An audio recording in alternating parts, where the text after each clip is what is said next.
Bismillahirrahmanirrahim. Bagian yang keenam adalah menjaga rasa malu. Rasa malu yang dimaksud di sini adalah malu yang muncul karena sifat sombong.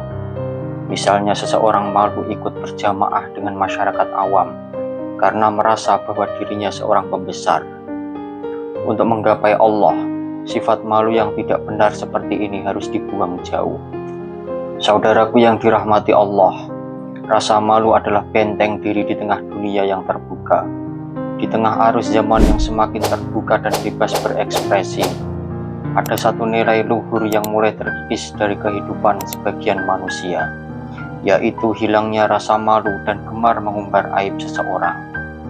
Padahal, dua hal ini adalah pilar penting dalam menjaga kehormatan diri dan orang lain. Pada saat ini, tantangan untuk menjaga rasa malu semakin besar. Pamer gaya hidup, mengumbar privasi, hingga mengabaikan batasan pergaulan menjadi hal yang biasa. Membuka aib seringkali dianggap hiburan, kekhilafan orang lain dijadikan konten, dan kesalahan kecil bisa dibesar-besarkan. Namun, kita sebagai seorang pengamal thariqah harus tetap kokoh memegang nilai rasa malu sebagai bentuk penjagaan diri. Di dalam agama Islam, rasa malu justru merupakan bagian dari keimanan dan menjadi penjaga utama akhlak. Seorang muslim yang benar imannya akan memiliki rasa malu dengan menjaga dirinya dari perbuatan buruk, dari perkataan yang menyakiti orang lain, dan dari sikap yang mencederai dirinya sendiri. Rasa malu yang kuat kepada Allah Subhanahu wa Ta'ala akan melahirkan akhlak yang lembut, sikap yang santun, dan lisan yang terjaga. Ia menjadikan seseorang lebih bijak dalam bertindak, tidak gemar membuka aib orang lain, dan tidak mudah dalam menilai buruk seseorang. Sebagai manusia biasa yang penuh kelemahan, setan akan menggoda kita untuk terus berbuat dosa dan kemaksiatan. Salah satunya adalah dengan mengumbar diri sendiri, serta membuka aib sendiri maupun orang lain. Namun saat kita ingat bahwa apa yang kita perbuat bisa menjerumuskan pada panas api neraka, maka segeralah kita mengingat Allah, segeralah kita bertaubat, memohon ampunan, dan memohon kesadaran serta kekuatan hati, agar tidak terus-menerus tergoda bujuk rayu setan. Dalam kehidupan sosial pun, tidak ada manusia yang luput dari kesalahan. Namun sebagai sesama manusia, kita diajarkan untuk menyikapi kesalahan itu sebagai ukuran kedewasaan dan kemuliaan akhlak. Menutupi aib orang lain adalah bentuk kasih sayang dan upaya menjaga kehormatan sesama. Bahkan, Allah Subhanahu wa Ta'ala senang menutupi aib dan dosa para hambanya. Allah Subhanahu wa Ta'ala tidak langsung membuka aib seseorang walaupun ia pendosa, melainkan memberikan waktu untuk bertaubat. Bukti cinta Allah Subhanahu wa Ta'ala kepada kita adalah ditutupinya aib kita dari pandangan manusia, meskipun kita sering berbuat kesalahan.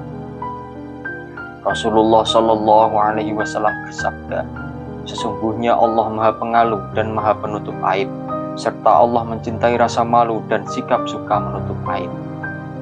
Sifat malu di sini bukan berarti Allah malu seperti makhluk yang lemah dan takut.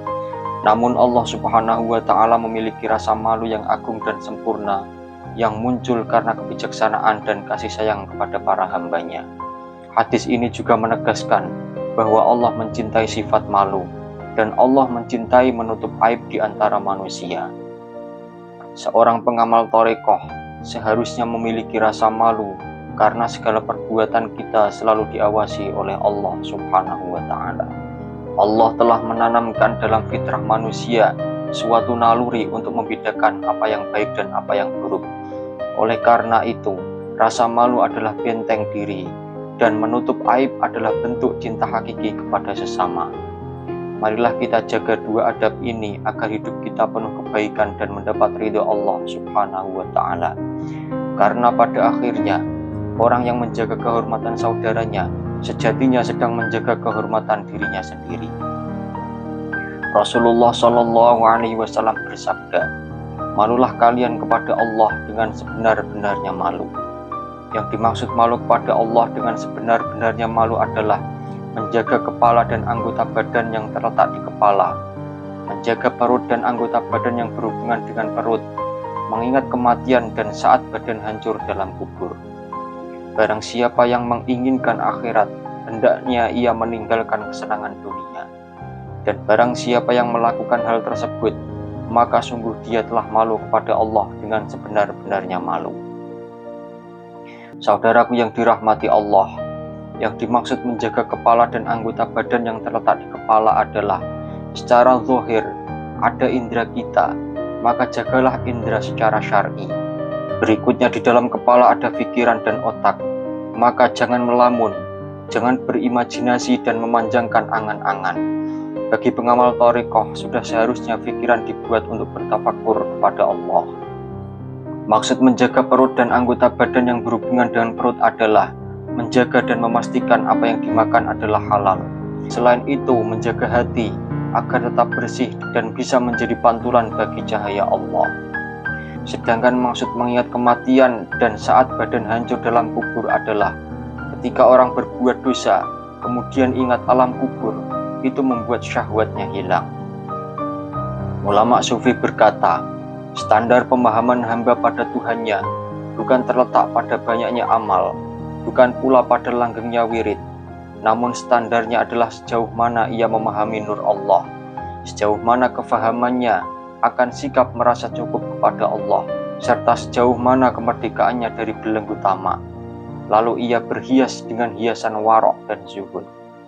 Dengan itu semua, amal-amal menjadi bagus dan perilaku batin menjadi bersih.